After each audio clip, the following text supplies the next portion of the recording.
That's because you're hearing sound from my speaker, which is now muted. Okay. You're fine now. So should I go ahead and continue playing? You can go ahead and keep playing. Okay.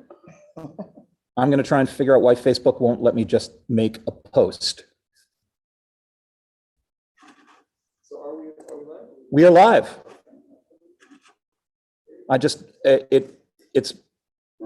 I have to like scroll through 19 screens to make a post.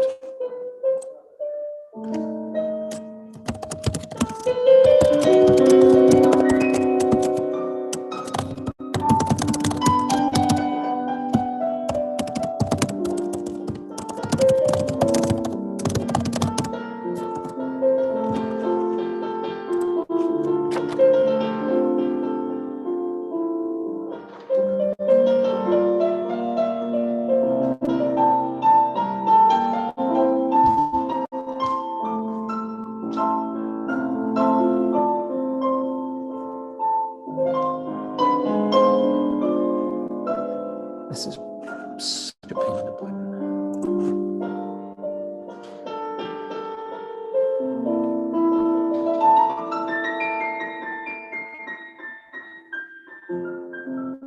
I would like to pin this, please.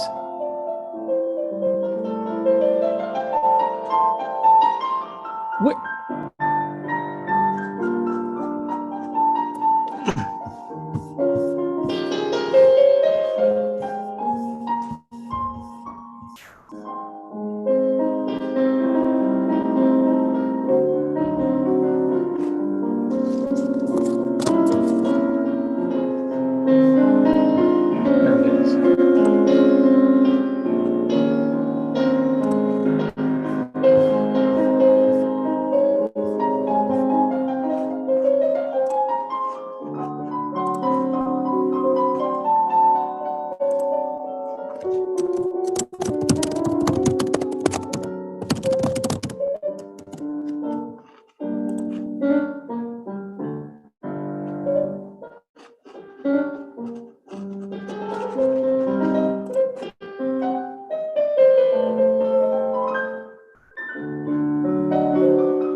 Folks, we're going to get started in just a few minutes here. Just a few reminders before we begin.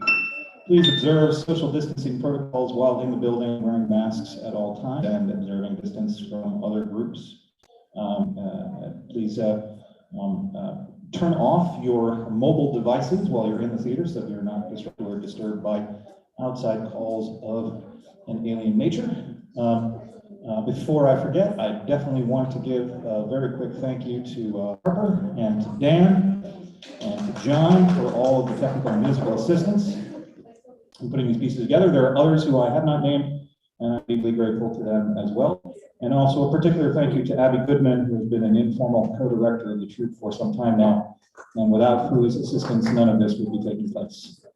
Thank you to all of those people. Before we get started with Epic Improv 2021, just to explain a little bit about what to expect from the show, this is the first of 4 episodes, each one just under 2 hours long, in which we're doing some long-form improvisation in the style of the Edmonton and London Improvathons, which is based on the idea of improvised soap opera in a particular generic style. And this year, we've chosen spies and espionage. I'm going to tell you a spy story about covert action and secret agents in just a few minutes.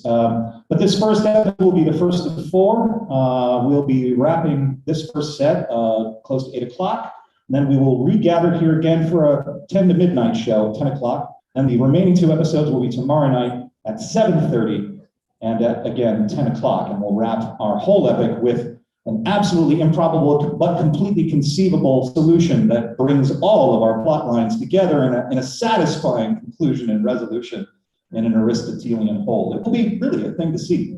Or we'll all be too out of our minds with sleep deprivation to really know what's going on. It's sort of a mix. Anyway, that's what to expect from Epic Improv. And we're going to get started in just a few minutes. And in the meantime, please enjoy the musical accompaniment and soundtrack of John McGinn.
Agents and provocateurs, ladies and gentlemen, people of all various identities, shapes, sizes, and forms, welcome to Epic Improv 2021, Spies and Espionage in Performance Redacted. We are the Austin College Improv Troupe, and we are... Agent Jasper, aka Adam the Intern / Coffee Guy. Agent Chloe as Howell. Agent Emily as Dr. Cindy. Agent Abby, aka Director Smith.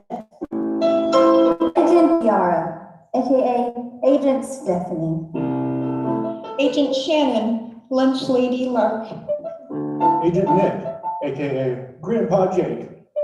Agent Callagher, AKA Director Saffron. Agent Liv. Agent Earl Grey. Agent Bird, AKA Steve. I am Agent Kirk as Director Kirk. And on keyboard, we have Agent John. And on lights, we have Agent Dan. And we welcome you to Performance Redacted, a tale of spies and espionage featuring the Austin College Improv Troupe. Everything you're going to see tonight is completely improvised. But before we continue, we need to provide you with some basic training. Otherwise, you won't be able to understand the complicated language of ciphers, code, and covert communication taking place throughout our epic. So we'll have to introduce you to a code that will allow you to crack the cipher and understand what's going on. A little code we call My Bonnie. This will require some participation. Play along at home. The information you are about to see is highly classified This is a code that's been in the agency for a while. and is the way that you'll access today's documents.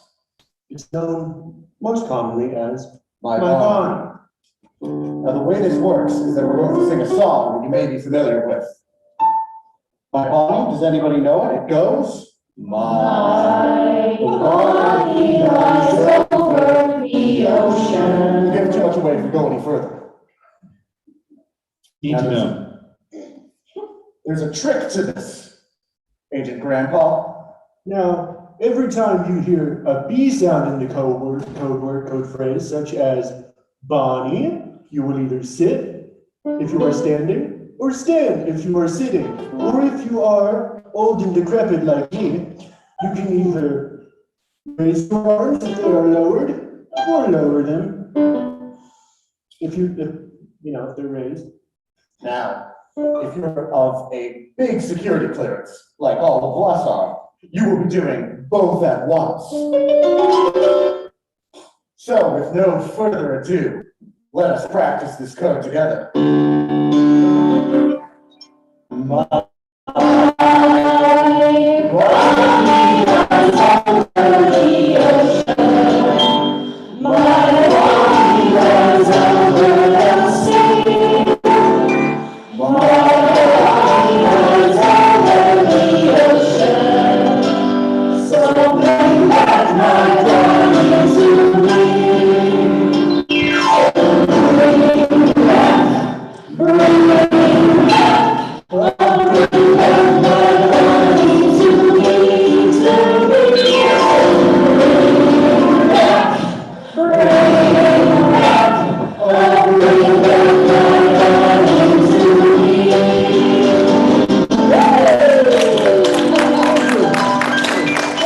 Message received and acknowledged. We may now begin.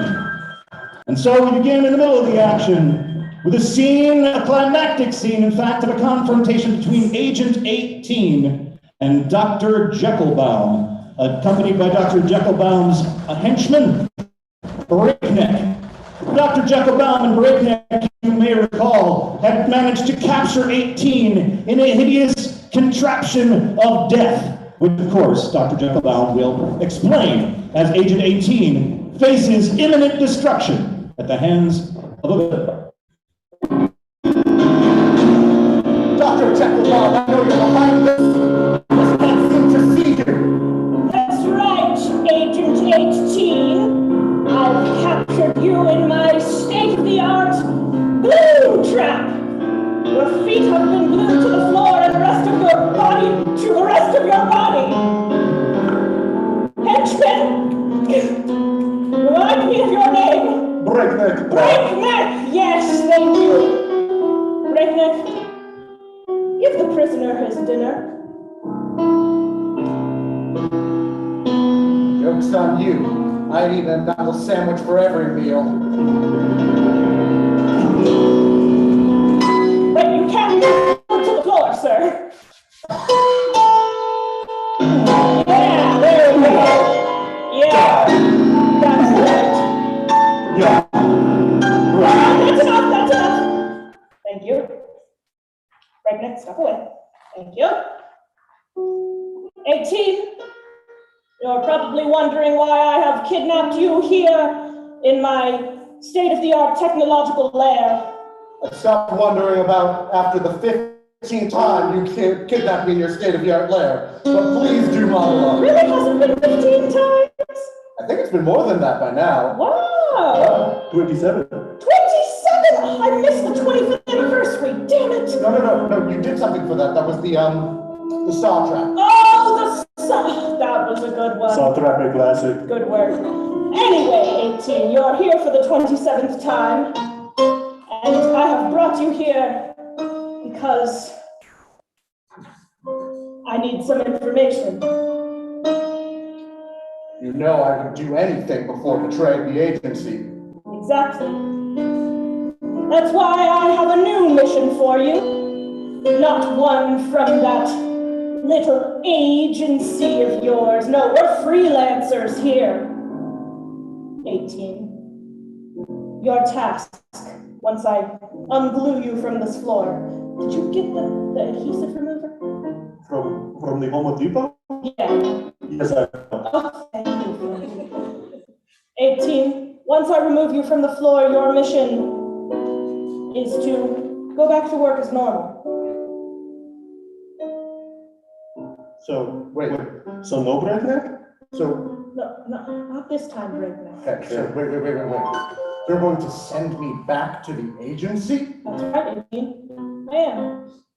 No harm, no foul. Consider it a favor to you. No bodily harm this time, except for the punches. Sorry. That was little minor bodily harm.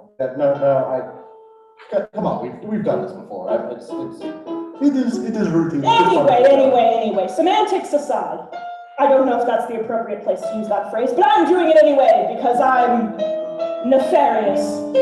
That is the appropriate time to use that phrase. 18.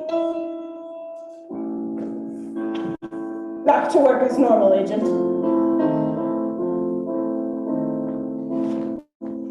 Oh.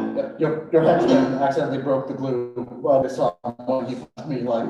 I do my punch very hard. I try to hold back sometimes. You get what you pay for. You know All right. it's Let me grab the removal. Glug. Oh, even more piece of bitchin'. Get out of here. Before breakneck. But because Agent 18 could not conceive of escaping from a supervillain's lair without a chase scene with a musical montage does in fact ensue. All right, Breakneck. I gave him his head start. Get him!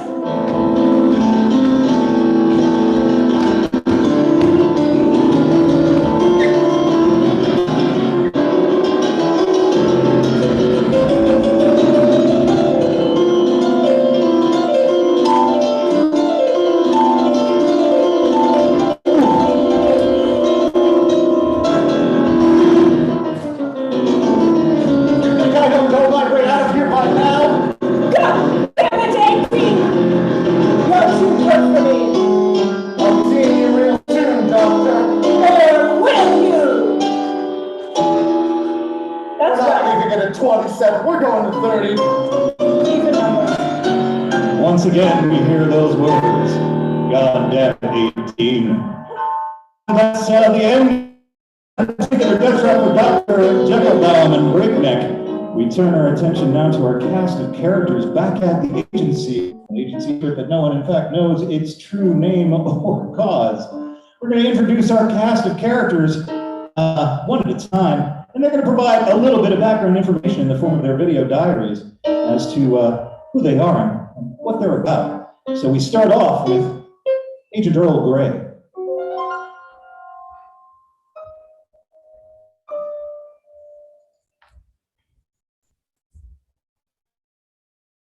Agent Earl Grey, log 47.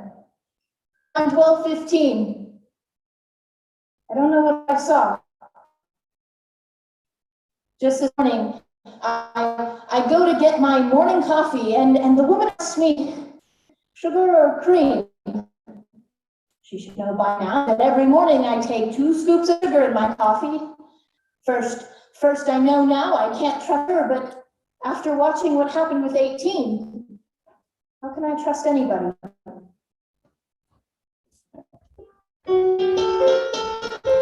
Let's hear about Agent Powell.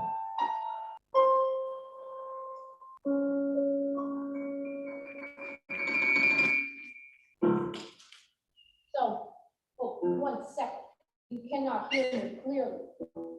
So, beautiful. Thank you, Agent Powell. So here's the thing.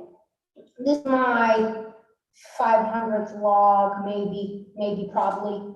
The time is, well, it's dark, so that's good. But the thing is, I have been stuck in this here shaft of the elevator for quite some time. I'm not quite sure how. I count the days on the wall using people's French fries that they have dropped. But yeah, will I ever escape? I'm not quite sure. I got this cool jacket from Randy. He fell down the shaft and his jacket hit me in the head. So good day to be me. Before you have time, I'll be seeing you at all times. Let's hear from Adam, the intern.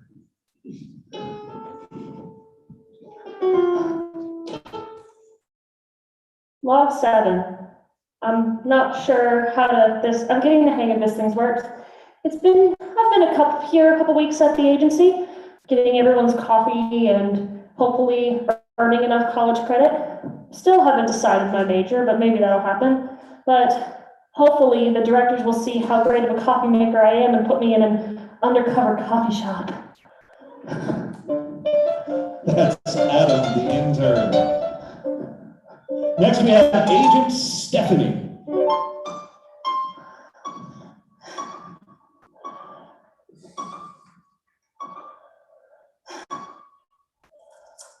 Log 307. I'm still stuck at this agency, and they still tell me all of their secrets like we're not secret agents. Like, I'm just trying to understand, are we supposed to trust each other or not? Because I keep everything to myself. Well, except that one time when I smoked weed in the bathroom. Then I told them, but that was only one person. So hopefully that's all it went to. But apparently everyone tells everyone's secrets around here, or maybe they just tell me. Maybe that's my power. Seems like an excellent time to hear from the therapist, Dr. Cindy.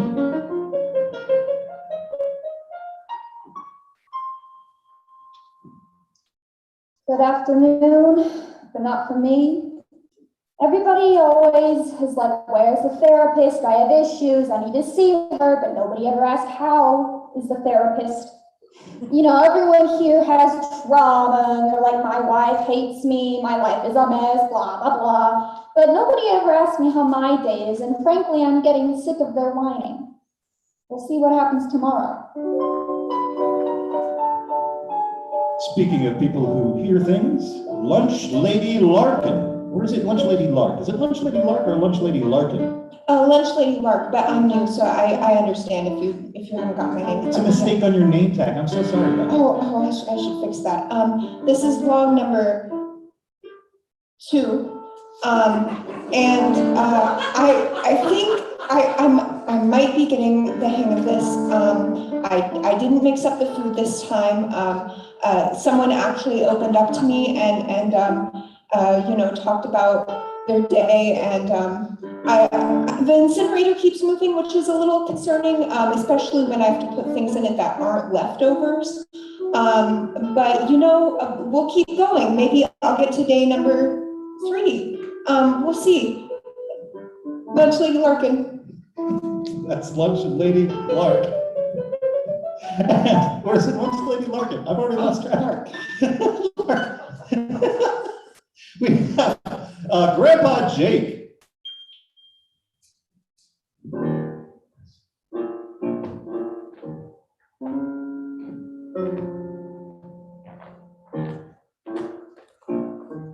Hello, this is log number 4,903.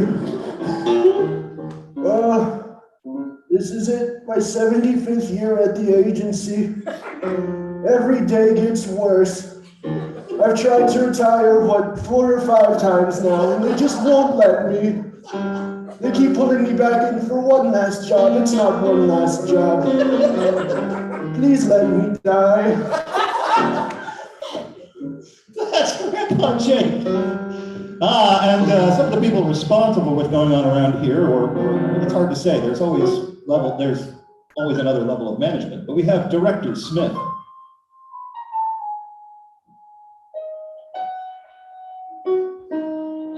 I don't have much time. Running an agency has a lot of ups and downs, but I guess I should document the happenings in the agency. Saffron and I have moved on to phase 2 of the plan. You can look back at vlog number 982, I think it was, maybe 83. That was where we originally talked about the plan. But anyway, we're in phase 2 now. We have started sowing seeds of unrest. I think I've sowed enough trust issues into Agent Gray that I've got them on my side. But we'll see how that goes. We've been recruiting a couple more agents as we'll need their help with the next phase. We also have Director Saffron. Director Saffron's log entry 572. Director Smith says we're moving on to phase 2 now, and I think it is time. I'm worried that these agents just don't trust each other. They're not working well together in the field, and I just don't know how to change that yet. We'll get it eventually. End log. And finally, we can hear from Steve.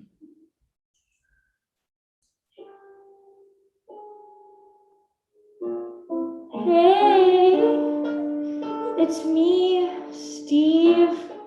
I think that I'm probably important to this agency because I have the ability to die and then come back. Sometimes I'm a different Steve. A lot of the times I'm a same Steve, but I gotta go get killed. So I'll see you on the next one. That's Agent Steve. And this is our cast. These and other characters will appear over the course of the next hour and 45 minutes as we find out more about what's going on at the agency. In fact, let's take a look at the headquarters of our agency. We take you now to it's a Monday, in fact, at our headquarters for this secret agency, where we have a guest being brought in. Adam, the intern, has been tasked with showing around Lil Moby, a junior agent in training.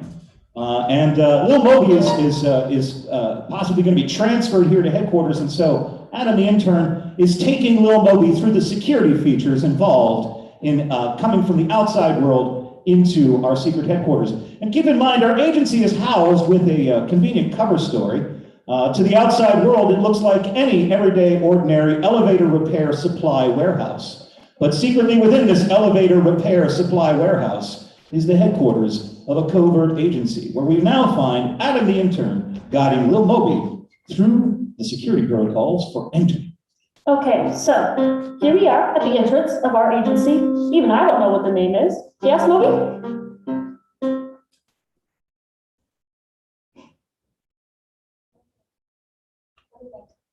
Let me think about that. Can I go to the bathroom? You already went 10 minutes ago. Oh, I forgot, okay. Okay, so first thing you're gonna do Hey, wait, before you go in, you need to check in with me, all right? Yes, Can you tell me your names?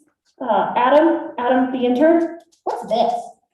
It's a phone, sweetie. This is Lil Moby. He's here to explore the agency. He might be a new field agent. Is that Lil with an apostrophe? Yes. All right, just checking. What is your zodiac sign? Gemini. Scorpio. All right. What Pop-Tart do you think represents you the most? I'd say strawberry. The kind that you steal from your friend. All right. Well, y'all are free to go. Thank you. I'll see you at the end of the day. You have fun there. Hi, Miss Frida. Oh, cream and sugar? Bye, Frida. I made it. I was gonna go for I a was break. just going to ask if there were any messages for me. Oh, Moby, where are you going? There's a child here. Oh. Hello, child. Hi, Director Smith. Hello, Adam. Oh, He looks a lot like my dad that left. he is a woman, and she is the director of our agency. Well, they're very handsome. Yes, she is. I might as well take you up here. So this is our lookout area. This is where some of our people who hold fake guns, and they do target practice over long distances. You can see some of the targets just over there. So like, I don't know if they're still moving, but so like, where do you like record the music for the elevators and stuff? oh, that is in the basement. I think it's next to the incinerator, but I'm not quite sure. It keeps getting moved around. Because you probably don't know it from the looks of me, just because I'm a child and all, Mm-hmm. my stature. Mm-hmm.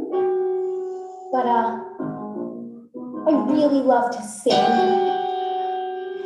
Well, that's not a bad thing at all. Do you know any songs?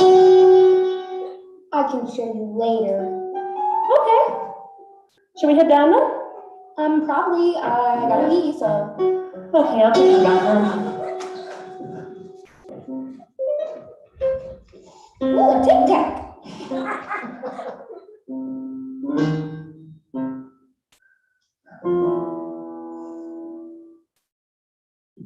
Yeah.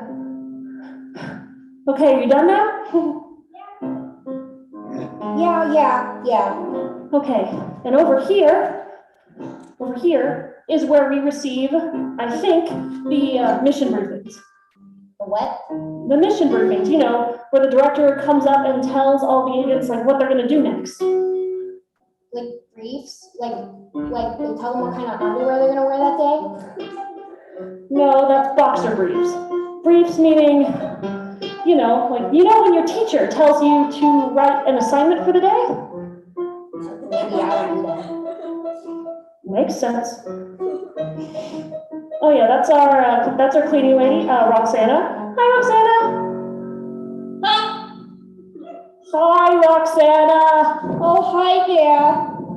It's nice to see you. Who's that? That is little Moby. He's here for the day.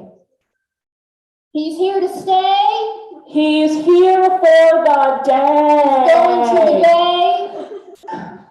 He is here for today. Hey, what does this do? Oh, ew, ow. Who are you? Ow, hey. Excuse me? Adam, who is this small child running around? We can't have people running around and touching things that you don't know what things will be said. I'm cleaning up after him. I'm recovering from a wound. Well, he is little Moby. He was, you know how they have career day at his school? Well, he wanted to come and tour an agency, and I'm the one who was in charge of giving the tour, even though I've been here less than a Great, week. but you need to keep an eye on him. Yes, Agent Earl Grey. That's An fair. asshole. Yeah, she is. Upstairs? Okay. Okay. This last fun spiral staircase up here is the,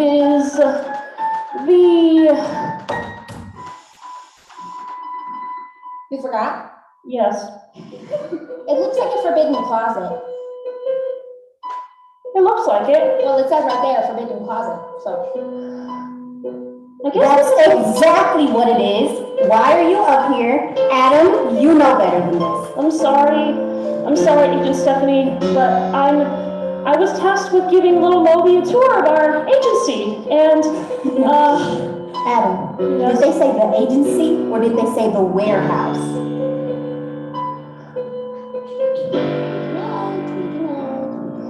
Oh my.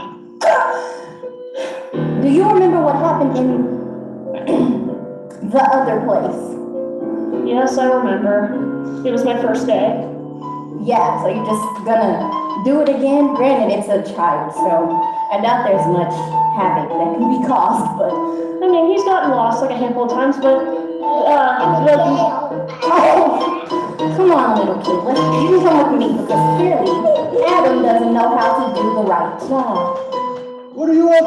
toilet.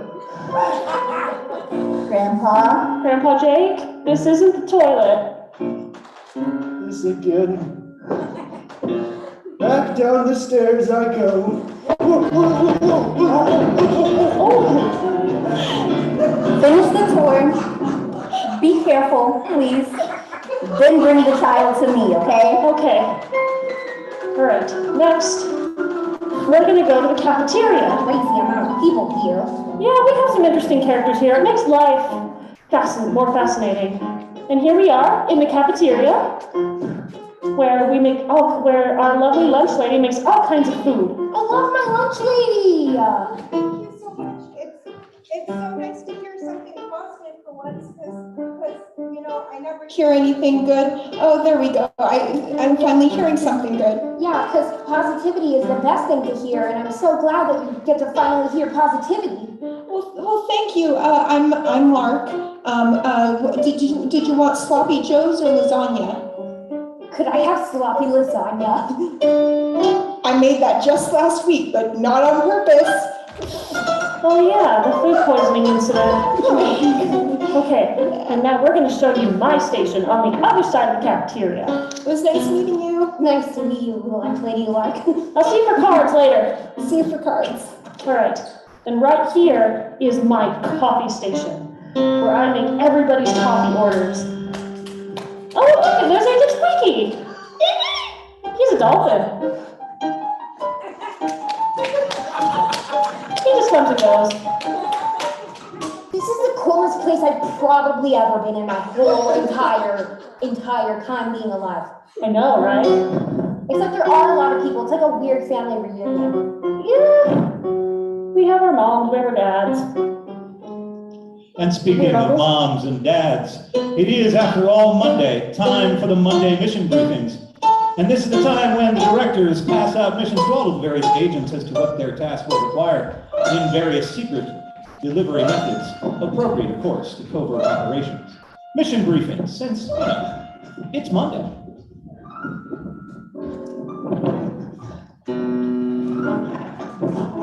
Agents, to the conference room!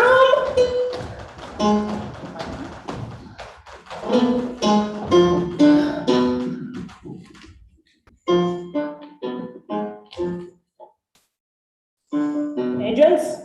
All of No, our agents? I'm here.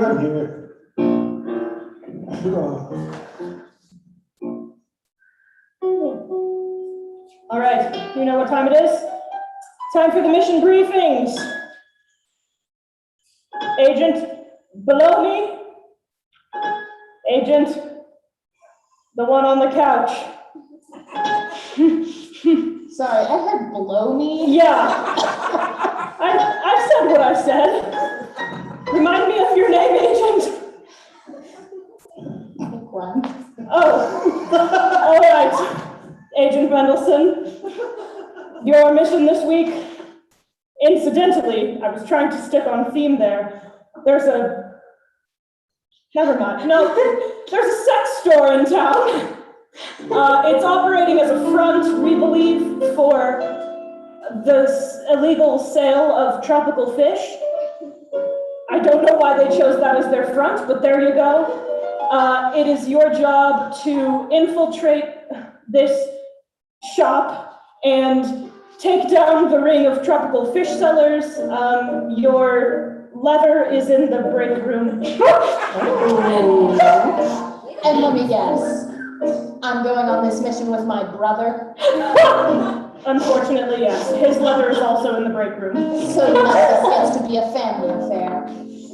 Way to go, 6. Speaking of family affairs, Agent Grandpa.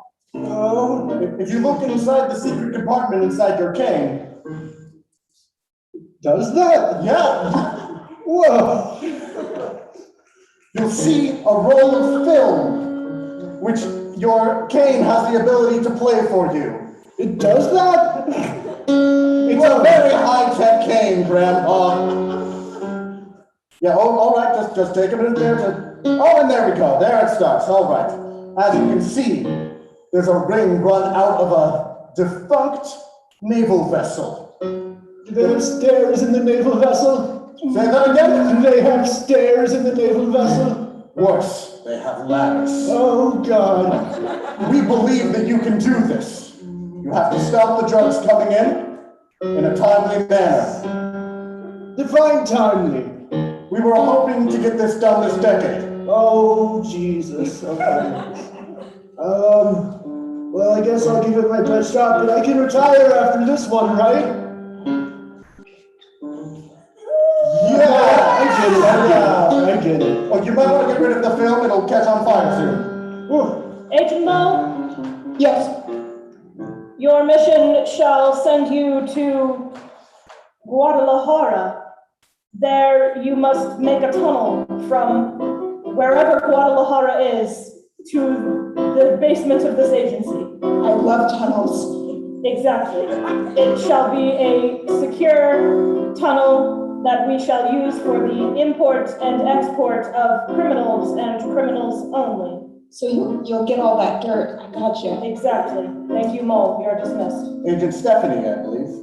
That is my name. Once Agent Mole has dug that trench, you're going to need to use it to get to a bathroom in Guadalajara. There's a terrorist smell smoking weed in a bathroom, and we think you're the perfect agent to infiltrate. I'll do Agent Carmen.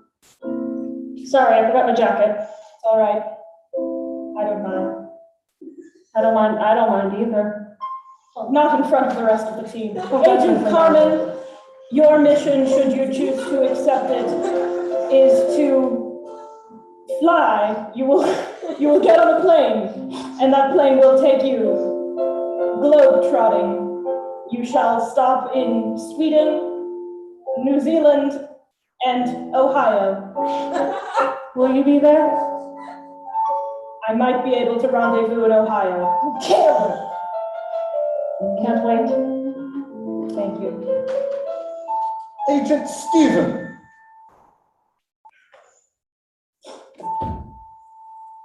I do love your little kicks. That's why we're sending you to the ballet. We believe that there is some unethical dancing going on, and we want you to investigate. Noted. Agent under the stairs, or by the stairs. Remind me of your name as well. Agent Carter. Agent Carter, yes, that's right. Our dual credit participant. All right, Carter. Your mission this week is to study for your physics exam on Friday. Come on, Carter, you gotta make the break. I don't even get to go anywhere to do it? I mean, I guess if you would like to ride in the super secret spy taxi to make it to the coffee shop down the street, you can do that. Works for me. All right. And of course, Agent... I am your fucking sister.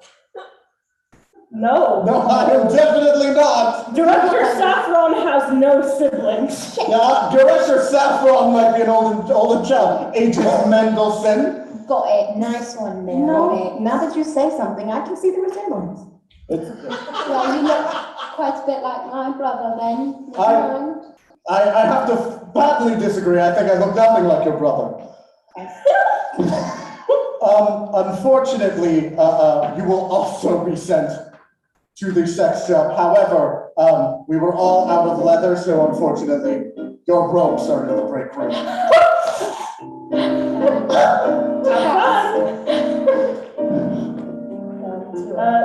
Did all agents, did you receive your weekly missions? Saffron, let's rendezvous in the break room. Dismissed. We take you now to a space between elevator shafts, between elevators, where Powell is having a conversation with the mole.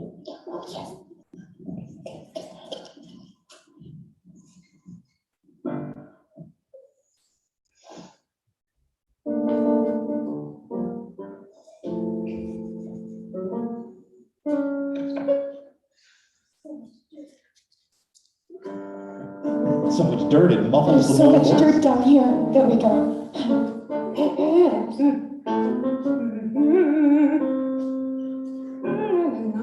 Do I hear someone? Probably.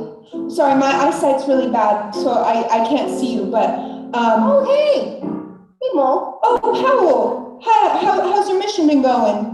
Well, it's been, eventful, to say the most. And, no, I lied. I'm lying. Shit, I lied to you. I'm so sorry. It's okay, I'm accustomed to lying. Well, how long have you been down there? Well, it's light now, so, It is? oh, I still don't know. I wouldn't know. Okay, well, I can try and help you get out. I mean, I love spending time down here instead of up there, so. Well, let's see. So there's 4 walls around me and tracks leading all the way up. And you just happen to find the one tiny little hole that people keep dropping their fries through. So Yeah, those are tasty. maybe you could deliver a message for me. Sure, what's the message? Well, here it's made of a piece of my coat. And who is it for? Well, you could give it to the lunch lady. Sure.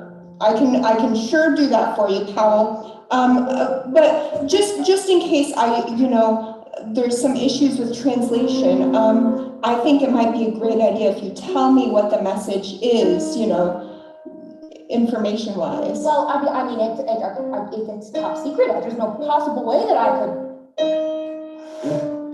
I mean, You're my friend. Yeah, I've been your closest friend since you've been down here. Okay, fine. The message says the following.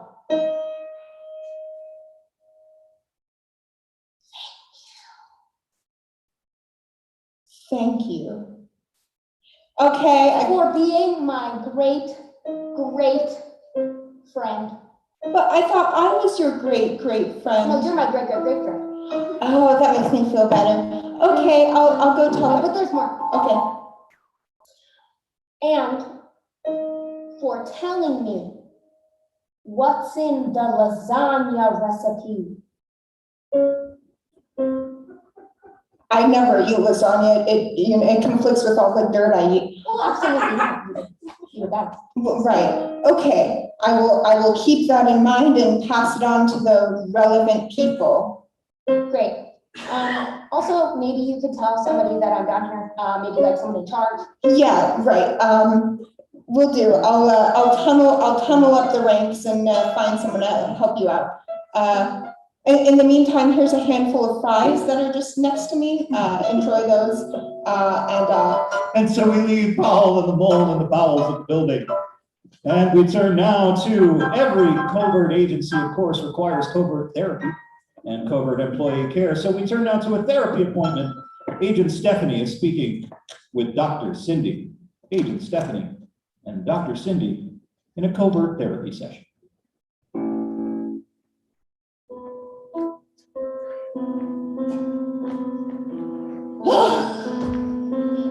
Long day. Oh, yeah, totally. Tell me about it. Well, you're supposed to tell me about it. Oh, right. Well, let me stand. I prefer to stand. Every time I work at this place, which is every day, someone else tells me something new about them. Like Agent Lark told me that one time there was a lasagna accident with the coffee cup for the director, and then they did it once, but then it was done again by another agent who I think disappeared. Maybe he was into the incinerator. That would make sense why Agent Lark told me, Lunch Lady Lark, excuse me, why Lunch Lady Lark told me that they had a very large delivery for the incinerator. And then Pal, before Pal disappeared, told me that they had a love affair with Priscilla. Agent Priscilla? Yeah, exactly. That was my exact face. Oh. I was like, oh. That's different. Yeah, exactly. I wonder how she's faring with Powell down in that, wherever he is. We haven't seen him. Sometimes we just hear faint little songs come through the vents, but. I did hear Jesus Loves Me the other day. So, It was a good song. it was. You know, it seems to me that for whatever reason, you're the type of person to get all the information. And it is my job to also get information. Of course, that's every agent's job, but ours seems to be a bit more of a personal kind. It's true. And I feel like I should just write a book on everyone's deepest, darkest secrets, which I won't. I mean, I could. You know, there's no one around here that I can gossip with. I know, like, confidentiality, but whatever. But it's just so difficult knowing all of these things, especially in an agency setting. Like, we can't say anything to anybody. I can't even tell my friends. Well, I guess that means that we have to be friends. I like where you're going. Yeah, so what's the deepest, darkest secret that you've heard? I think it's Squeaky's backstory. It's a very interesting, long, kind of dark, about how a dolphin got into this agency.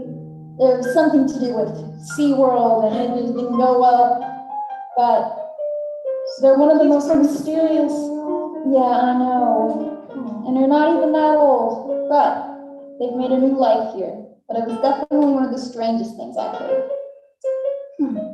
What's one of the funniest things? Because you know, these people, there are a lot of things that go here. I would love to hear some funny stories. Funny stories. One time I caught Agent Carmen and Director Smith kissing in the closet. Oh, I know. I just walked away and was like, you know what? Patient confidentiality, we're just gonna apply that here. There have been rumors of them together. And I always joke with Mary about that, Agent Mendelsohn about that. And to hear it's true, yeah, I love that. There has to be a whole lot of secrets that go on in this agency that we're not even aware of. And that's the funny part of it, because the directors are so at odds with each other about trust each other versus don't trust each other at all. And it's like, pick one already, we're confused. But I guess we'll see where our information gathering goes. Right. Thank you for trusting me. I'll see you later, Stephanie. Agent Stephanie. And speaking of Director Smith and Agent Carmen, one of the things that one of the features of this secret headquarters is that one of the places where you can actually have a confidential conversation is in an elevator. And so we're going to see a conversation in which Director Smith and Agent Carmen are attempting to have a private conversation in an elevator while various people are getting on and off the elevator during their conversation. So let's see an elevator conversation interrupted by various passengers as Carmen and Smith attempt to share some secrets. Oh, it's you.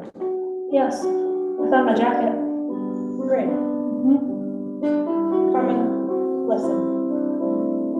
I know after last week, our relationship has been a little tense after I put in that order to have you assassinated, but Yeah, that was rough. It would have been better to ask for a divorce, but that's just as heartbreaking.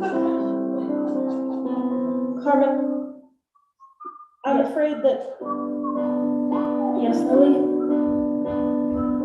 I don't know how, oh. Director Smith!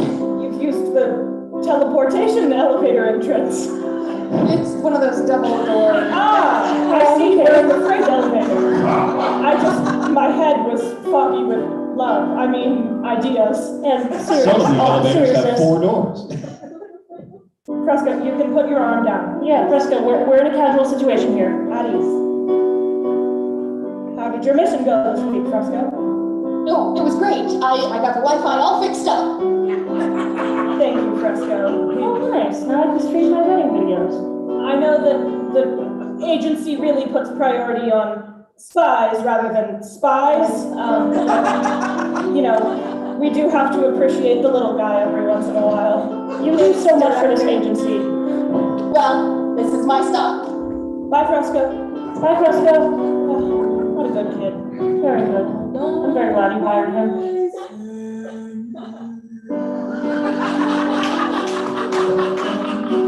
You hear that? Does it sound like him, Steve? Hal? Hal? Yes, what? Is that you? Is that you down there? What else would it be now? Ah, fair. Yeah, you've been down there for a long time. When do you want to get out, by the way? Yesterday! Okay, well, stay away from the gears. We'll send someone down soon enough. Yeah. Oh. 8 and 18. Either of you got any good glue removal techniques? Yeah, right here. Oh, thank God. What happened on your last mission, 18? I got covered in glue head to toe, punched around. Honestly, not a bad mission. No, you've had worse ones. The saw blades. How are those stitches healing up, by the way? What was that? How are those stitches healing up, by the way? Nearly gone. Just a couple of, well, I won't show them because they're still a little. Anyway, this is my stop. I'll see you guys next time. Well, that poor man. We really ought to give him a break. Yeah, he's been here for so long. Anyway, Carmen, as I was saying, God damn it. Y'all want to help me study for physics? You might want to talk with Damien on that one. He has knowledge of physics. Are you sure? I thought spies would be like smart or whatever. They are, in their own special way. Don't forget to bring your trigonometry. Oh. Thanks, Powell. Yeah. He always reminds me of my homework. Yeah. Did y'all see my football practice? Yes, we did. It was very lovely. Thank We're very you. proud You of saw that pass? It was a good one, right? Huh? It was great, Carter. Thank you. Anyway, I'll see y'all later. I just want to say hi. Of course. Good luck on your physics test. Thank you. He is the most fucking annoying agent I have ever met in my goddamn life. Why did you hire him? I didn't. Did he just show up? Yeah! And we've asked him to leave and you gotta get the fuck out! Oh, who the heck? What? Oh my god! That's the most beautiful dancing I've ever seen in my life. I had to kill 14 ballerinos. Oh dear god. Oh my goodness. Did you submit the casualty report through the automated system? Oh.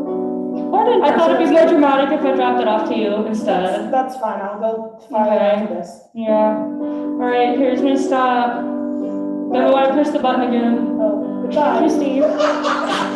Anyway, Carmen, as I was saying Yes, like 10 minutes ago, I think maybe we should, I don't know. How do we look? Enough leather for ya? You look amazing. You look very, very exposed. Okay, so just beyond the signing us together again and married too, why would you send siblings to infiltrate a sex ring? Budget cuts. Yeah, budget cuts. Not at all because we thought it was funny. Definitely was the budget cuts. Yes. Maybe we should go see Saffron about this, see if he can get us changed assignments. Agreed. That's Right. also the reason that I'm still fucking in here. So. That's what they said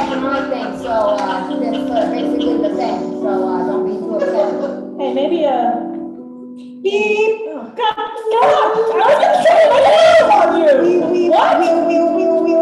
Beep. Hi, lunch lady Lark. What's for lunch today? Well, it's sort of like a hodgepodge of hamburgers mixed with pizza. Oh, so mystery meat. Sure, you No can call. lasagna this time, right? Well, I went to the incinerator to get the mystery meat. You're always so good at putting the mystery in mystery meat. Well, I You're just one of the best lunch ladies that we've ever had. Really? Mm-hmm. Oh my gosh, this is only my 4th day and you've already given me such a wonderful compliment. Thank you. You deserve it. Well, I just got a communicate from Mole, so I'm sure it's something important, so I better get off. But Yes, please do. all right, did you want any food? No, just get out. Okay. No, thank you. Yeah, please leave. We're trying to talk here. God, we have too many agents. We have so many. Anyway, Carmen, as I was saying, Yes, Lily? maybe. Oh, just smooch already. Oh my God, Powell, stop listening to our private conversation. We take you now to another elevator. We take you now to another elevator, where Director Saffron is trying to have a conversation with Earl Grey and keep it off the record. But unlike the problem solved, the solution in the last scene, in which they simply tried to have the conversation around the person who invaded the elevator, Saffron and Earl Grey will simply change elevators to avoid the people who try to join them on the elevator. So let's see a scene in which Saffron and Earl Grey attempt to have a conversation and exchange some important intelligence information and avoid the people who keep jumping on their elevator by changing elevators.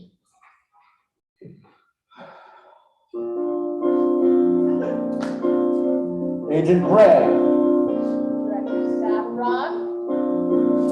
let's make both of our devices are turned on so that we're not being listened to. You're welcome for developing those devices as head of surveillance. Absolutely. Look, I know Smith's been grooming you. And I know that they've been telling you things that they don't tell other agents. What do you know about that? I'm a director here. I know everything I need to know. Well, So, Hey dearies, how are you? oh, Frida, good to see you. I think this is our, yes, this is our so stop. soon? And, Okay, we'll see y'all later. okay, ding. Yeah, there we go, okay. Look, I know everything I need to know, but I don't know everything I want to know. look, you think that just because your name has the title of director in it means that I'm automatically going to believe everything that you say? You think that means I believe everything that Director Smith tells me? I don't need you to believe everything that I tell you. I just need you to trust that I have a good reason when I tell you something. I didn't hire you after all. Cheerio, loves. Oh, Your Majesty. Thank you. Yes, I am indeed the Queen of England. It's always a pleasure to have you here at the agents, at the elevator supply warehouse. Yes, of course, agents. May I offer you some tea? Thank you, my dear. I believe I do have a scone here. I love a good scone. Thank Put that on your you. saucer, yes. It's in my tea now. Oh, Thank you. We'll leave you to your private elevators. Enjoy your yes, Thank you, absolutely. agents. Good day.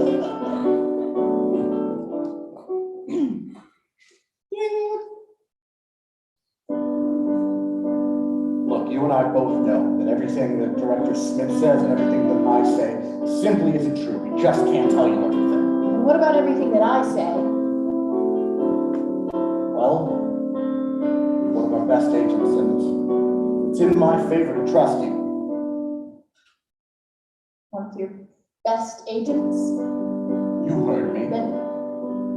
Then how come I've been stuck in surveillance for 12 years? What if I want to do something more? Smith, we've had this conversation 1,000,000 times. You know that it is just too dangerous out in the field. Your mind is... Have you seen my brother and sister?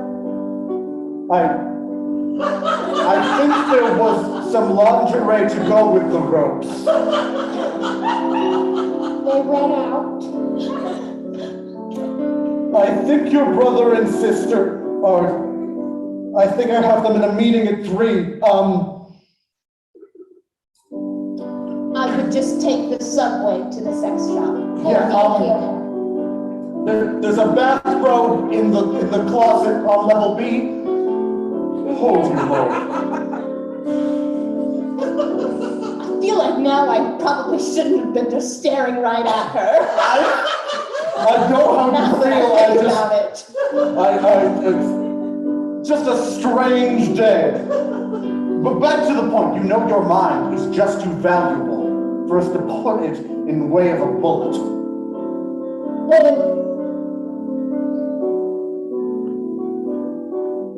Hello, Angel. Hello, Angel. It's great to see you again. Look, do you mind telling Director Saffron here that I'm right and I deserve to be put in the field more than just to sit at random coffee shops on the street and survey? I would love to be on your side, Earl Grey, but okay, lying is then we're done. immoral. Yeah, we've got another elevator catch. It's good to see you, Angel. A half-truth is a whole lie. Remember that. I don't know how they keep such a good moral compass as like a spy. Our whole job is lying to people. Steve? Coffee? Thank you. Oh, this is the coffee elevator, right?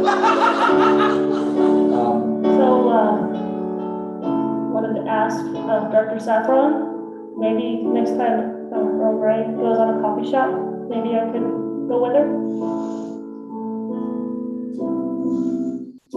Can I have a sidebar with you for a moment?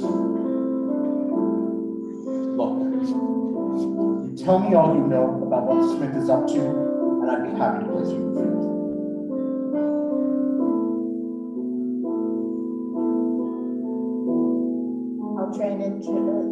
I'll train him. That was exactly my thought. Adam! Adam, yeah.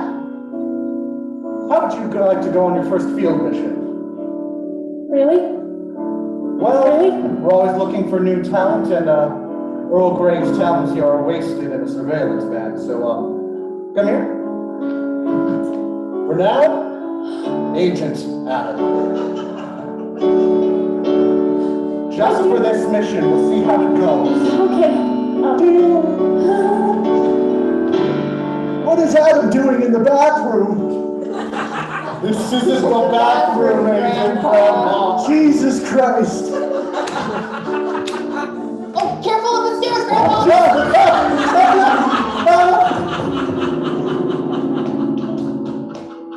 Look, I know Director Smith has moved on to phase 2, and they haven't given me all the details of what that means yet. I've got a couple of things worked out, but, well, they do like to play things pretty close to the chest. And I just, well... Oh, shit. I was tunneling back from Guadalajara, and I think I tunneled into the elevator. We're on the 12th floor. How are you up here? Well, you know, when you're tunneling, I just get into the zone. I really love my job, and this totally isn't because another agency asked me to at all, no. Director Saffron, I think we need to shut this elevator down for maintenance. Yeah, would you mind? Oh. No, I can shut it down. But I just need you to not be here. Click. Great. I just finished falling down all 12 floors, but I promise I'm okay.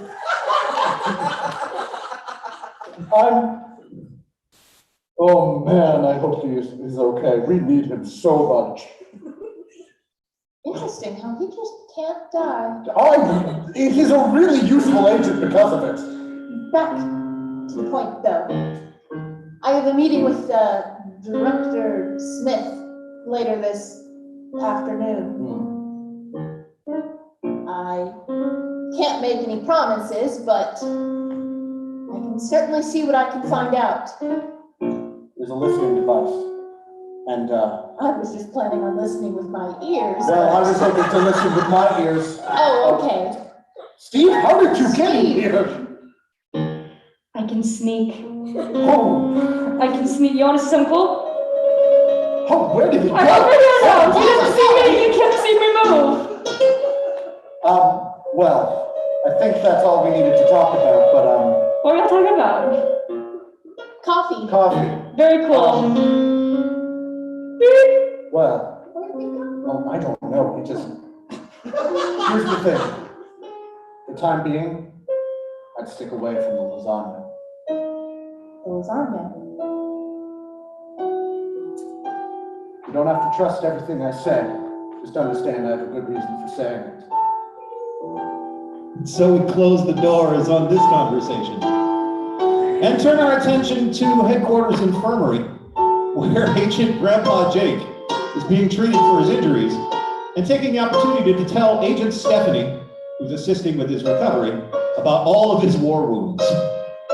Let's hear about Grandpa Jake's secret agent days and war wounds in a scene in the infirmary with Agent Stephanie.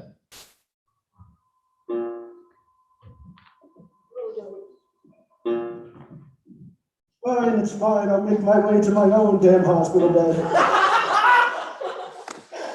Oh. I haven't talked to you in a long time, Grandpa. Agent Stephanie, it's been what? It's been what, 60 years now? 70? I'm 24, so three years.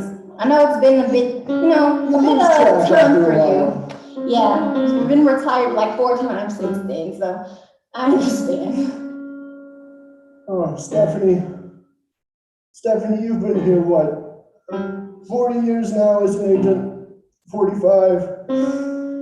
Oh, exactly. You're exactly right. I've been here for 45 years. See, Stephanie, when you're an agent as long as I am, you run into some tough battles. Why? Tell me about those battles, Grandpa. I'd love to hear about the battle wounds you've acquired. See, it all started in London during World War I. At the time, I was a spy for MI6, the British people. Oh, yes, 100%. Well, there we were, crawling through the trenches. I can see it now, almost as if it were in front of me on this stage. Almost as if some players are out there providing it for us. Crawling through the trenches, you say? Yes, crawling through the trenches. Bullets whizzing overhead like nobody's fucking business. See, these were dark times in World War I.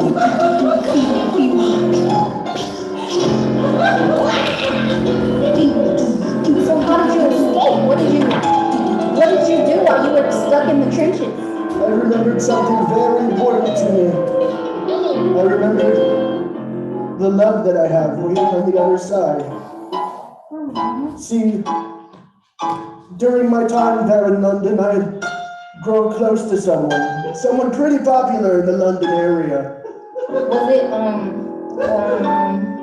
Was it one of the Spice Girls? Well, not exactly. A little bit more famous than the Spice Girls. See,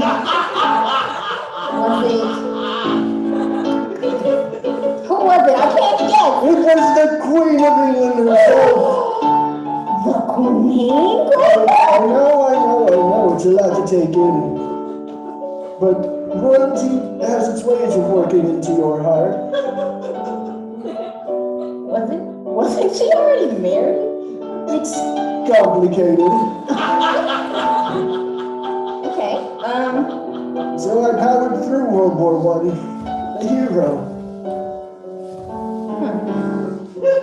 That, of course, brought me to my second greatest battle, World War II. okay. This time we weren't in churches, no, we were in streets and in tanks for this one. Tanks? Yeah, cars got way cooler and stuff by then. You got to drive in a tank? It was such a fierce battle. And I gotta tell you, the coolest thing that I did during World War II was when I punched Hitler in the jaw myself. Oh, what I would give to see that. Let me paint a picture for you of what it was like punching Hitler directly in the jaw. on base. You, just to verify, you said punching Hitler, right? Ye Hitler, the one and only. Yeah, I was making my way into Hitler's mountain volcano base. Volcano base? When I saw him standing there, one robotic arm and one robotic leg, full of evil and hatred, well, I just swung my fist right at his dead face. I punched the mustache clean off. Did you say Hitler had a robot arm and a robot leg? It was a complicated time. So I did it again and again, and I just, God, I really sucked him in the face. It was such a good feeling. But, Stephanie, time has its ways of taking its tolls on you. What do you mean, Grandpa? What happened? Well, see, after being in World War I and being in World War II, and, well, they never had the third one, I found myself lost. There's no purpose, really. I was wandering the streets alone, man. You know, through many wars and scars, grenades had blown up and shit. I had been hurt. And that's when I remembered the love that had started it all. My love for the Queen.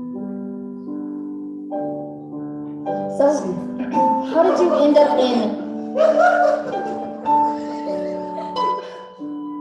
I just want to know how you ended up in a love triangle with the Queen, and then how did you end up here?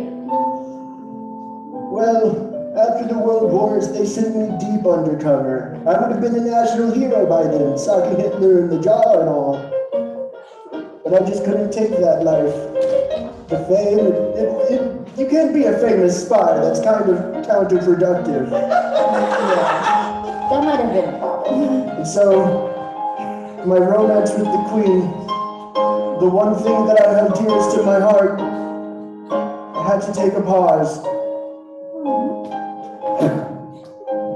I hope she understood what I had to do, but I had to go deep, deep undercover. And so I found my way here, to this elevator factory, which has a surprising amount of stairs in it that I seem to keep falling down. That's true. And honestly, I should have told you this before, but to help with the swelling, you should elevate your injury above your heart. Above my heart? Yeah. That's why my legs are the size of trucks. All right.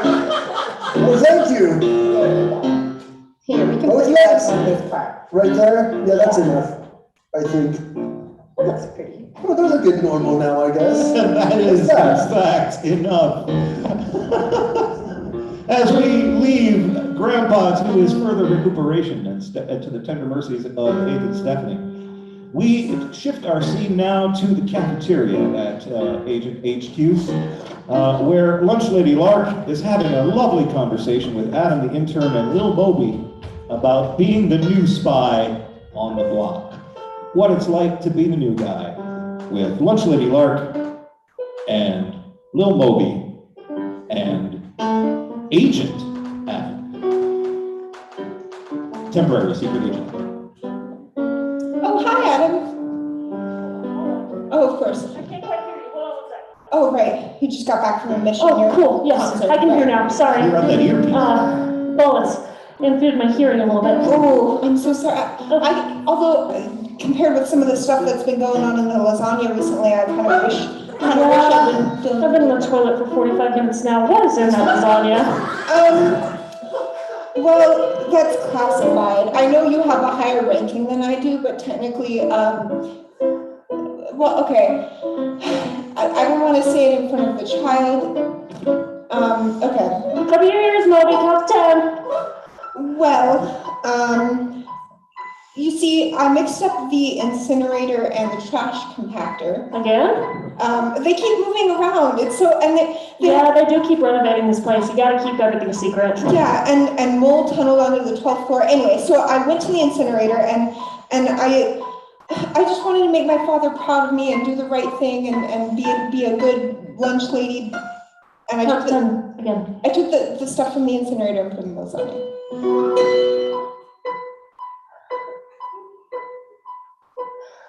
But I'm sure you had plenty of gaffes like that, right? I mean, yeah, I once put laxatives in the director's coffee, but I've never put incinerator juice in lasagna. Little Moby, you're okay, you can come back. Yeah, you can come back now. I'm sorry, I just, it's Sorry. years. There's still like a lot of secrets. Okay, so I went over there while you made me count. Yes. Insulting. And your teacher said you needed to learn to count to 10. I found a hole. Uh-huh. And there was a ladder in the hole. A ladder in the hole. So I hole. climbed down the ladder. And then there was Powell, of course. Right. I wonder how Powell's he said doing. a bunch of annoying stuff. And so then I continued walking. And I found a door. And on top of the door, what? It said the following. Abandon all hope, ye who enter here. And in my studies of Dante's Inferno, how old is that? It was 710? My age is not the topic of conversation here. It was a bit scary. Sounds like it. Yeah, they should just put that in front of the entrance to the lunchroom instead. Yeah. So I just wanted to... Or the incinerator. Yeah. So you just what? Sorry. I just wanted to inform you of my little adventure. You didn't look beyond the door, did you? Well, yeah, but I'm not going to tell you that. What did you see, Moby?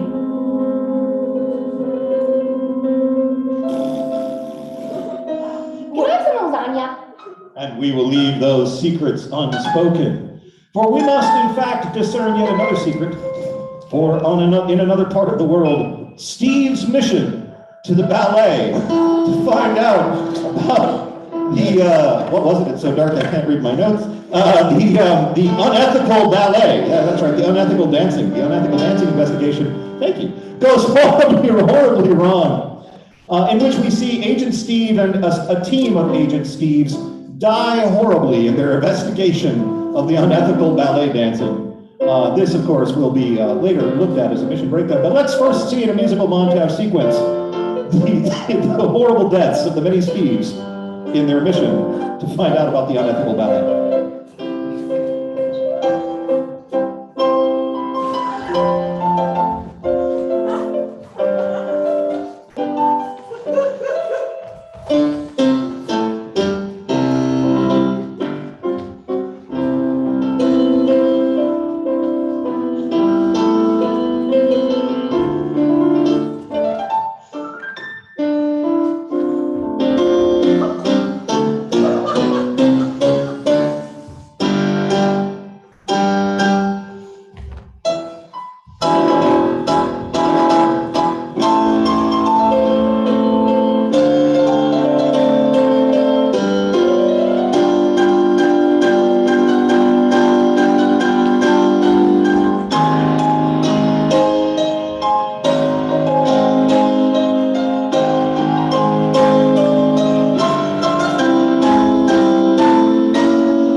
From the thunderous applause at the end of that sequence to the mission breakdown room, which is of course a very large freight elevator in which Director Smith and Director Saffron are engaging a team of agents in a breakdown to explain what went wrong on this mission investigating the unethical ballet and what went right. So let's see a mission breakdown for what happened to Steve. Have you had a chance to review the footage, Director? I did. It was difficult to watch. Strangely, I found it rather visually appealing. Well, with the exception of all the murder. Of course, Agent Steve's technique was surprisingly good. It's a shame that we've lost such a talented ballet artist. Indeed. It's a shame that we hired such a talented ballet artist. Yes, well, the other agents should be joining us in the elevator soon. Hey. Damn it. Oh, dear Lord. Okay. No, Addie's, Jesus. Fresco at ease. You can, okay. So let's take a quick look at the footage here. I'll pull it up. Thank you, thank you. And just this little clip here. For some reason, the audio is in place. I think that, unmute, there we go. Okay, here we go, once again. And pause. Yeah. Great. So, which of you can tell me what went right here and what went wrong here? Well, I think the pirouette was absolutely the right move. Indeed, it definitely was. Commendations to you, dancer. I couldn't see anything, but from what I heard, it sounded like feet hitting the floor and bodies falling. You know, Agent Mull, this may have been the wrong briefing for you. Valet? Whoa, ballet is quite the visual art. Yeah, absolutely. Did you have something, Agent Fresco? Yeah, I'm really, really sorry, but I feel like I could have done better programming lights for this sequence. If you look right there, that body downstage is not in its light. And I should have known that the body was gonna die there. And I should have been ready and prepared to program Agent Fresco, the lights. Agent Fresco? And It's all right. Okay. I ruined the mission. Take a deep breath. At ease. At ease. The real answer we were looking for is don't murder enemy agents in front of an audience. I thought that was the whole point of the production. I thought that's why we were. Well, we were hoping that they might do some, yeah, Steve? But it was so theatrical. You're You gave right. the audience a show they'll never forget. No, absolutely. The theater here was phenomenal. Yes. Isn't that like, cause like, I watched so many spy movies. It's like in the movie, like, Look, Yes, that is true, but I will say there was a slight bit of error when you did in fact kill one of the audience members who was not certainly. in fact a covert agent. That was a bit of a snafu. and if there's any message. you Something take like away that here- could never happen here. Yeah, if there's any takeaway here, spycraft and theater are fundamentally incompatible. It does appear surface level that there might be a lot of overlaps, but on the operational level, they Yes. do have to be quite different. I see what you're saying, but I'm gonna continue to do it. That's fair. That's fine. Well, I do think we have a mission at an opera coming up. Yes, we'll look into that and we can put you on. Hopefully the dramatic depths will make a. Can Can it be I? us? Oh, opera is in fact a very auditory Yeah, art that's- form. I think Yeah. You know, I do have the briefing here. We'll go over it later. Expect some strange messages in your soup. That'll help you know the locations. All right, now the final clip, the murder of the final agent. Can we play that one again? Absolutely. And pause. Yeah, there we go. I have never seen such form so perfect. Admittedly, the murder is very artful. It is indeed, and I will say it was hard to discern from the audience's reactions whether they thought that the murder was real or part of the show. Considering they went to see Swan Lake, I feel like there might have been a bit of misconception there, but maybe they just didn't know the story of Swan Lake. I mean, I've studied dance my whole life and I don't know the story of Swan Lake. Oh, great, then we can't expect the audience. to No, know. oh my God. Wait, weren't you cast as the White Swan, Steve? Many times. Oh, wow. Oh, I didn't realize we had such an artist in our yes, presence. No, Could you maybe give us a demonstration now? In this freight elevator? Which is currently moving. luckily we've checked out this great elevator with the dance floor. Lighting in this elevator is phenomenal. Thanks. Oh, the music is so much better than Hal singing. That's all. Return from this edifying performance to a conversation foretold earlier between Director Smith and Earl Grey, a mini meeting between Director Smith and Agent Earl Grey.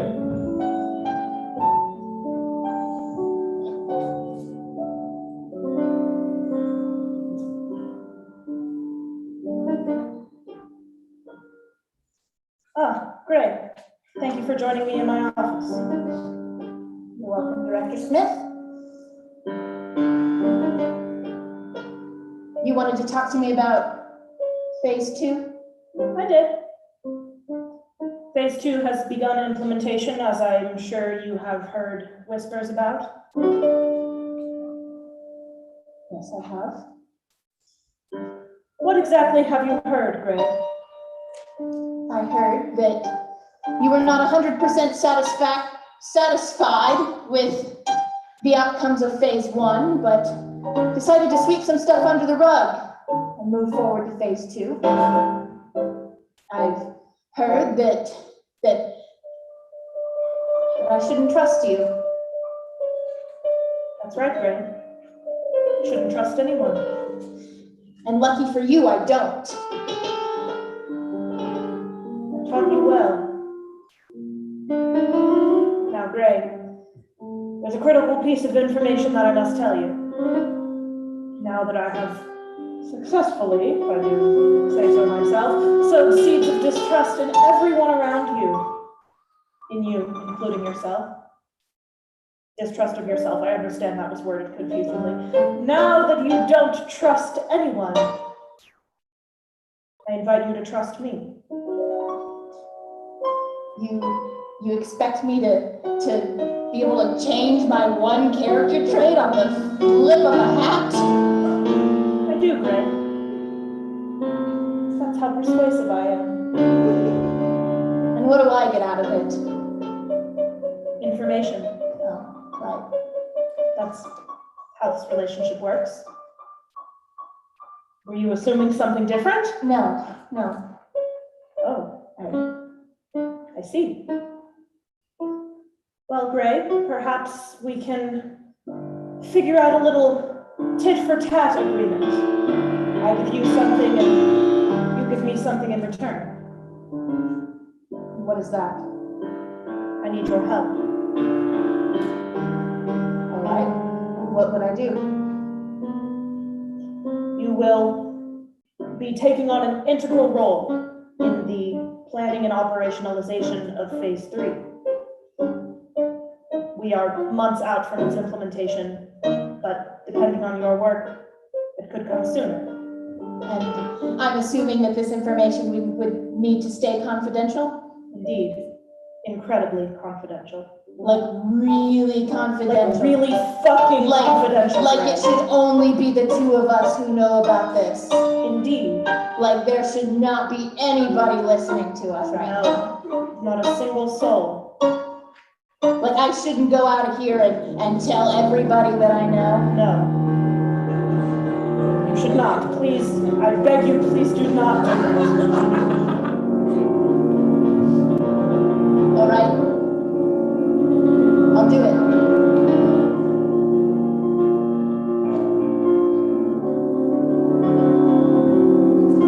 God damn it, Greg. You always get me.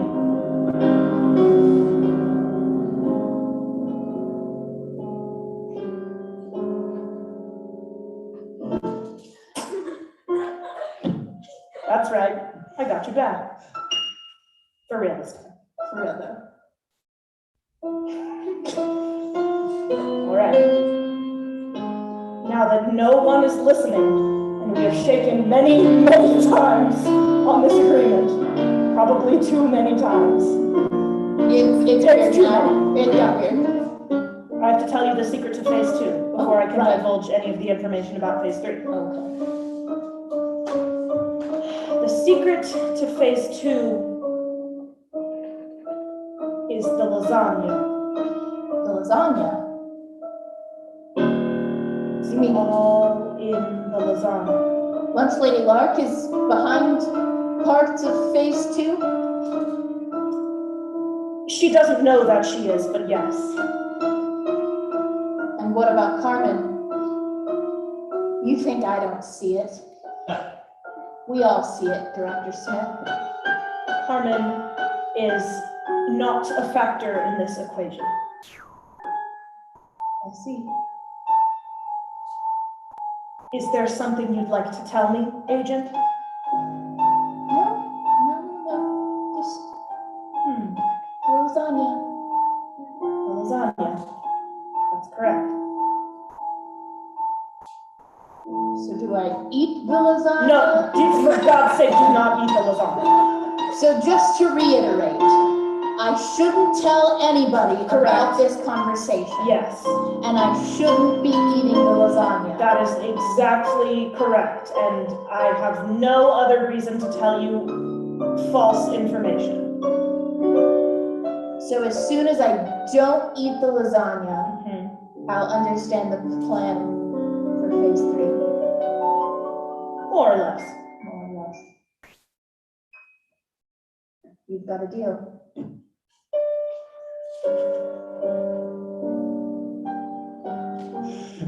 We leave them in that conversation. Of course, many people were, in fact, listening in. 2 of them, Agent Cousin and Agent Cousin. That's right, Agent Cousin, the good one, and Agent Cousin, the bad one. Agent Cousin and Agent Cousin work for another agency, and they were, of course, spying on this conversation. They take a break from their surveillance operation to demonstrate their mastery of how to disguise themselves as all of the agents we've already met tonight. So let's see Agent Cousin and Agent Cousin disguise themselves successfully as all of the other characters that we've encountered here in Agency HQ. Cousin. It's been a while since I've seen you. Yes, indeed it has, and there's been some treacherous activity around, and I'm gonna do the mission, but I know that I can't do it alone. You're gonna trust me finally? I'm good. You know you can trust me. Yeah, that's the problem. It's not that I trust you, but more so that I didn't have anyone else. But I trust you. Okay, well, I trust you. I mean, you know, an orphan knows an orphan, and you always have to bring up the backstories, don't you? Well, it sort of helps me cope with everything going on in our lives. Actually, there's a therapist at this agency. Maybe you could go and see her. So anyway, I got this thing, right? I took it from the inside of the agency. It's a disguiser. I'm not sure what they call it, but that's what I figured it out because I shot it at a plant and then the plant turned into a puppy. So, I love puppies. Focus. Right. Okay, so disguiser? Yes. So if I spray myself right now and I can think about someone or something, then I'll become that. So you can become like the head of the agency? Yes. It's her name, Smith. Smith. Director Smith. You ready?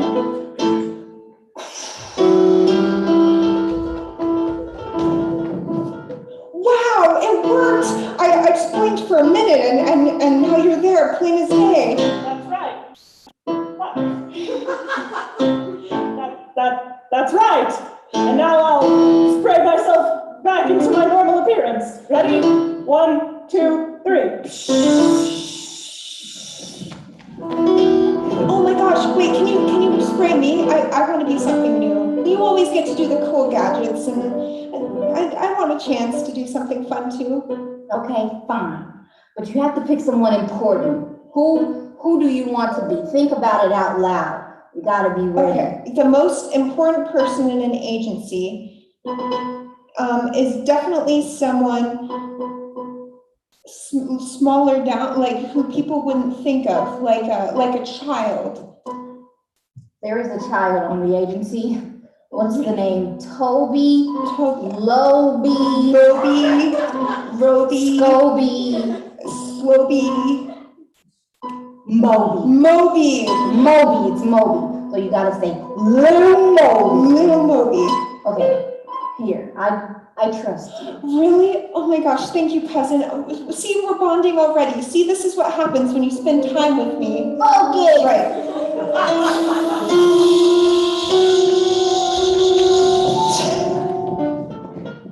Okay. That worked. You look just like him. I was gonna ask where your backpack was. I see it just took some time to come on. Wow. You know, maybe You should join this agency. They have some cool stuff in there. No, I can't join the agency. I'm a freelance agent, and I like being the bad one. I mean, somebody might be listening. I can't say those things out loud. Well, I'm listening. Just go back.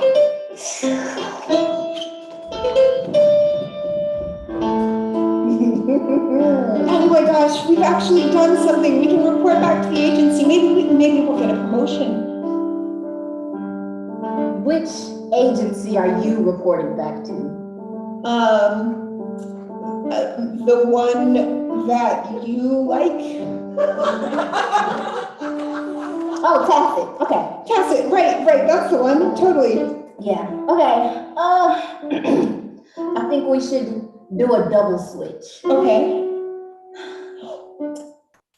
Well, I don't want to be Grandpa Jake. Okay.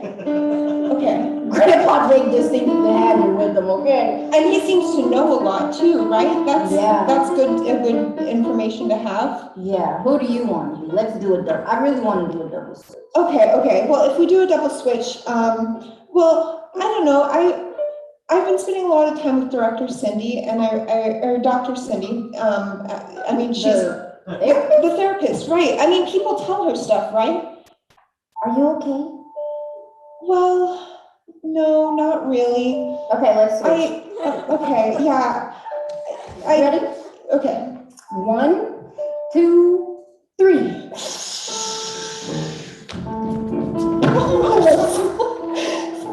It's part of the switch. Oh God, there's a goal. I like my scarf. You think they're really gonna buy it? Do you feel old?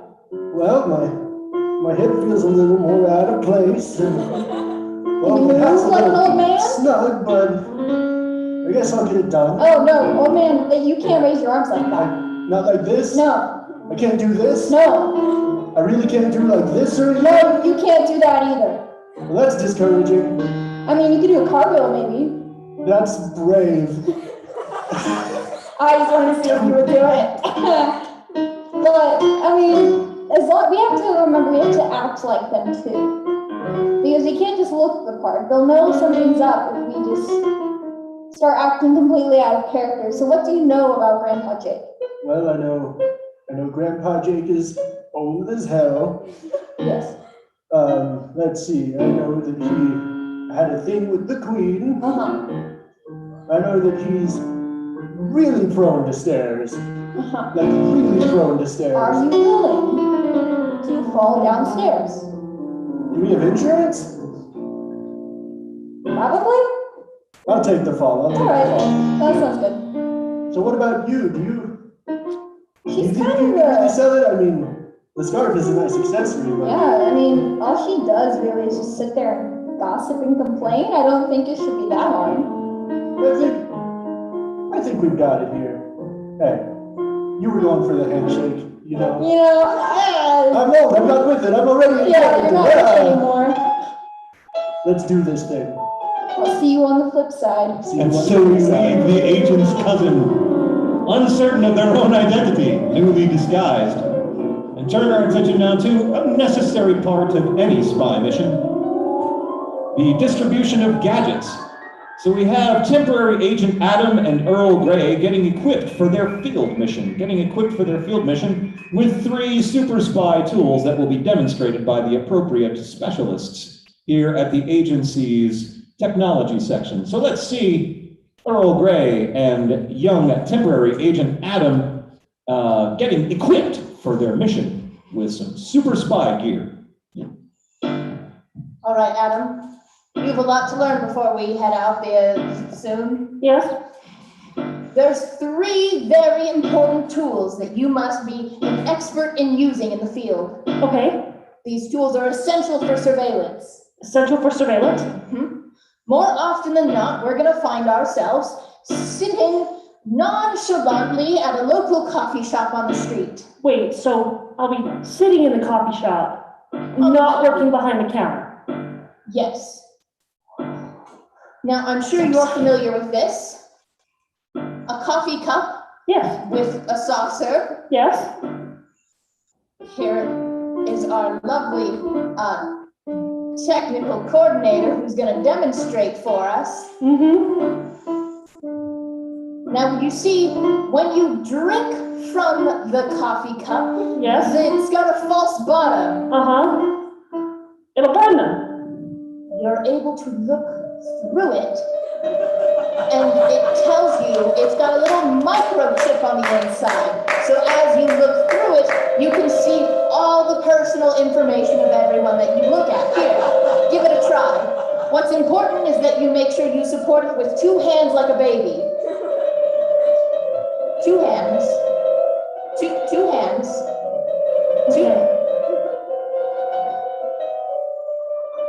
Wow. What does it say about him? That he's been divorced 3 times. Yes. He has a bachelor's degree in history?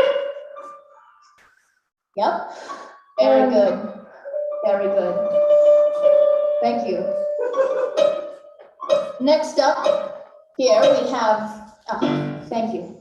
This is a centerpiece usually on our table. It's very nice. It looks almost like a magic 8-ball. It's a centerpiece for our table. Normally there's little flowers sticking up, right? Yes. How do I hold it? Well, obviously just like I am.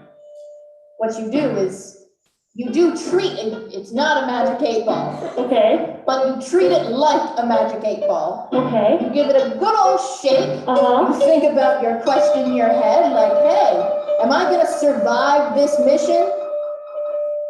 Very doubtful. Give it a try. Will Agent Earl Grey survive this mission? Highly doubtful. Great. You know, it doesn't predict the future. Like, well, good thing that this is just a prop version, and we only take the real ones out into the field. Yes, of course. Thank you. Now we have one more item, and this one is honestly the most important and most technical, and isn't she beautiful? She is magnificent. Yes. Now this item is an alarm clock. I can see that. It makes sure we get to the surveillance point on time. That's very important. We set it up at night before we go to sleep. And then at the time that we want to get up, it makes a really annoying sound. And wakes us up. Yeah. How annoying?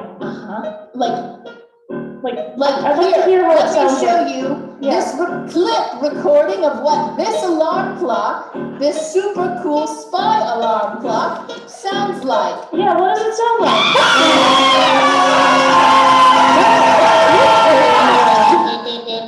Now, if that doesn't strike fear into your heart at 7 in the morning, I don't know what will. You know what they say, there's nothing like the smell of fear in the morning. Right, now if that is a little too much, we do have something that's a little bit more serene. Okay. Option 2 sounds like this.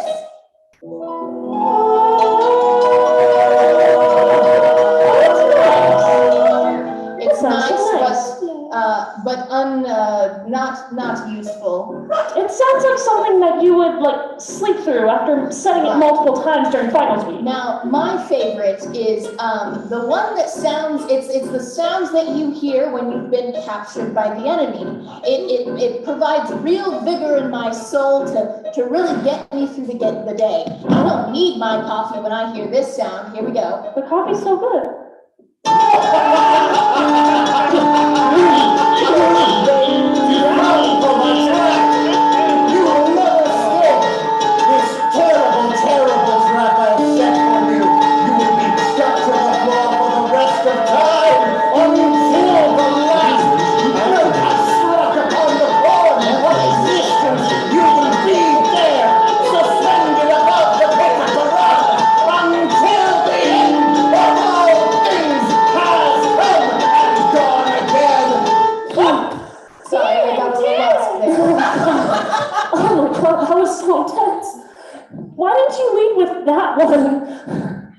you always save the best for last. That's a wonderful demonstration of the equipment. It's not like we'll hear the sound of agents being captured again. Oh no, we'll never hear that sound again.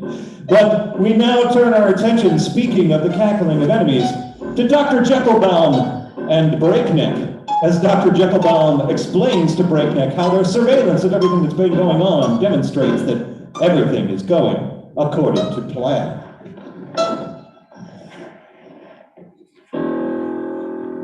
I really need to explain it to you again, Breakneck? Just like maybe one of you more time. God damn it. All right. I put the tracking device inside the agent. Right? While he was unconscious, we inserted the device into his butt. That's a little over the top, but I guess that's one way inside, sure. You did it! Do you not remember?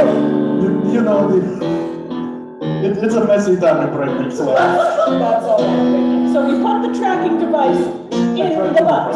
Not in the butthole, no. Just in the butt cheek. of the left cheek. Yeah. The left cheek. Yeah, the left cheek. Okay. So the tracking device was inserted. We've been tracking Agent 18's every move. So now we know where he wants to get his coffee. Oh. I see. Clear we have different priorities. Why would we put it on butt if we need coffee? Well, Breakneck, people's butts go with them everywhere. I know yours sometimes doesn't make it out of bed in the morning. But most people's butts go with them everywhere. So we found the location of coffee to start a coffee chain?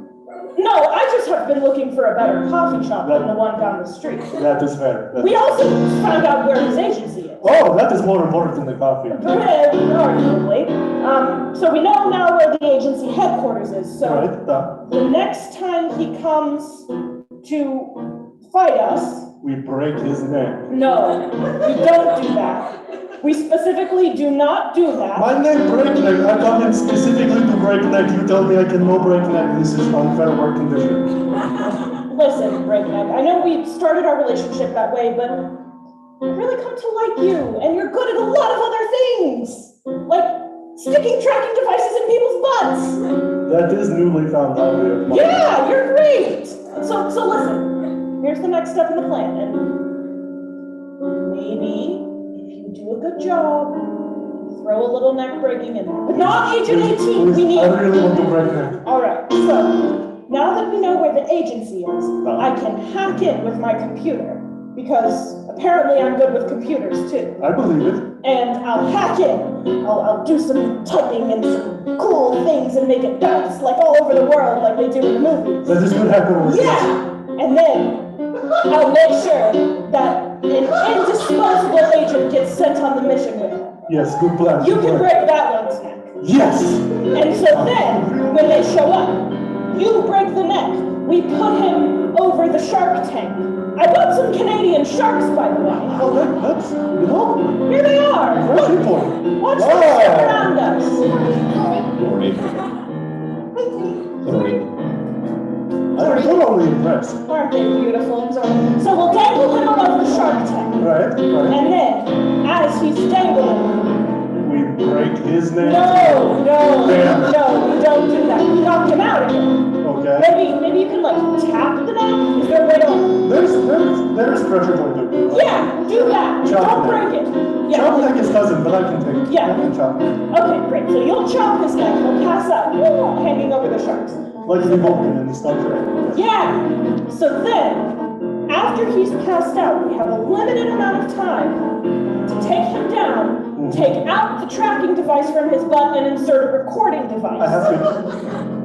Now this is part where it gets tricky. I have to take out the butt. Yeah. And take record, put in butt. Yeah. Without him knowing. Yeah. See the Although first now time. that I'm thinking about it, I'm not sure the butt is the best place for a recording device. You cannot hear much from butt other than the occasional toot toot. That's true. We need more information than just toot toots. We leave them to this research into the nature of buttocks and their use. as listening devices, because we are rapidly approaching the end of our very first episode. But before we finish, we have to check in with the Mendelssohns, who, when last we heard, were starting a rather dubious field mission. We're going to see that field mission turn south. And at the end of this scene, the Mendelssohns will be captured by enemy agents. Let's see the Mendelssohns in the field and with a mission that goes south.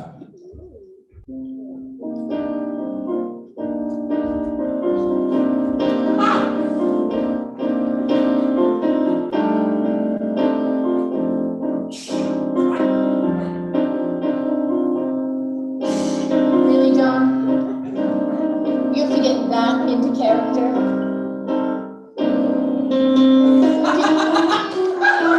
Jane. Mary. Mary. Mary. Oh, Lord. I'm seeing way more of you than I need to. Hi, folks. Is there something I can help you find? We were looking for some Dildos. dildos for myself and my sisters. I see. Well, no, we were looking for the ones shaped like fish. Well, if you look over here on our glorious wall of dildos, you'll see a wide assortment of options. Oh, so many of those are fish shaped.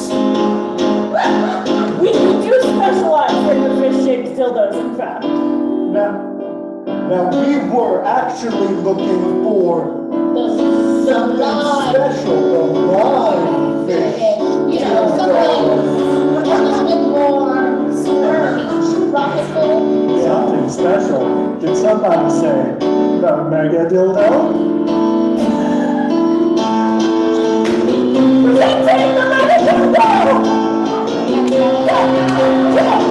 Show it all in all its glory! The best way Elizabeth, I can't do this anymore. John, I don't think I can either. Unfortunately, all of our tropical dildos are out of stock. There they are again. Get them now! Oh, thank God! Please! Get them now! Jesus,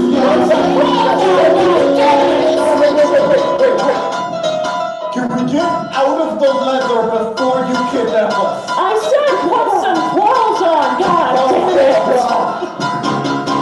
As we hear the I'm sound tired of looking at you people! agents here when they are captured, Did somebody say exorcist? what will happen to the Mendelssohns? Will we be able to watch them and feel clean again? What will happen with Director Smith and Agent Carmen? Will everyone find out about that forbidden romance, and will that end in divorce or assassination? What's going to happen with Earl Grey and newly dubbed but only temporary Agent Adam? Will Powell ever escape from between the elevators? Will they ever put on clothes or find a trench coat? Find out in episode 2 of Performance Redacted, beginning at 10 p.m. right here at the Nation Theater in Austin College. We are the Austin College Improv Troupe, and this was episode 1. Thank you very much for being here. Join us again at 10 o'clock. Come on out, Troupe, and take a bow to say goodnight, and we'll see you folks at 10 o'clock. Come on out, Troupe, and identify yourselves one final time for our audience here in the nation and our audience at home. We are TACIT. I am Director Kirk. We have on keyboard John McGinn, and our performers, starting from stage right, are Agent Abby! Agent Chloe. Agent Jasper! Agent Bird. Agent Liv. Agent Nick. Agent Tiara. Agent Kelly. Agent Shannon. Agent Emily. We'll see you at 10 o'clock. Thank you very much for joining us. We'll see you at 10 for episode 2.